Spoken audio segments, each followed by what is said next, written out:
ദില്ലി ഉൾപ്പെടെയുള്ള ഉത്തരേന്ത്യൻ സംസ്ഥാനങ്ങളിൽ ഉഷ്ണതരംഗമാണ് ഭീഷണിയിലുള്ളത്. കൊടും ചൂടിനെ തുടർന്ന് യു.പിയിൽ സ്കൂളുകൾ അടച്ചു. ജൂൺ 30 വരെ 8ാം ക്ലാസ് വരെയുള്ള സ്കൂളുകൾക്ക് അവധി പ്രഖ്യാപിച്ചിട്ടുണ്ട്. ഇപ്പോൾ വിവരങ്ങളുമായി അബ്ദുൾ റഷീദ് ചേരുന്നു. അബ്ദുൾ റഷീദ്, എന്തൊക്കെയാണ് ഈ ഉഷ്ണക്കാറ്റിൻ്റെ വിവരങ്ങൾ ഉത്തരേന്ത്യയിലെ?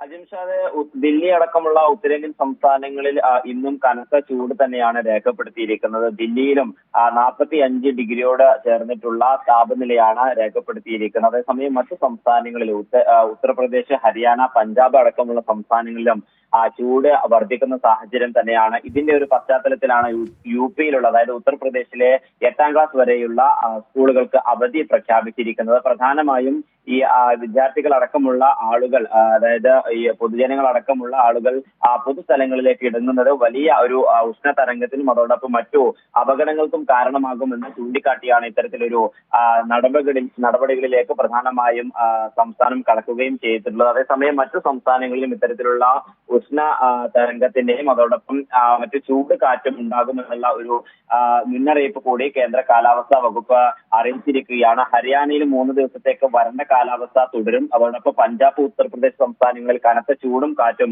ഉണ്ടാകുമെന്നുള്ള നിർദ്ദേശം നൽകിയിട്ടുണ്ട്. കഴിഞ്ഞ ദിവസം രാജസ്ഥാനിലെ ജയ്സൽമേറിൽ ചില മേഖലകളിൽ മഴ പെയ്തിട്ടുള്ളത് വലിയ ആശ്വാസമാവുകയും ചെയ്തിട്ടുണ്ട്. അതേസമയം രാജസ്ഥാനിലെ മറ്റിടങ്ങളിൽ ഇപ്പോഴും 44 ഡിഗ്രി തന്നെയാണ് താപനില തുടരുകയും ചെയ്യുന്നത്.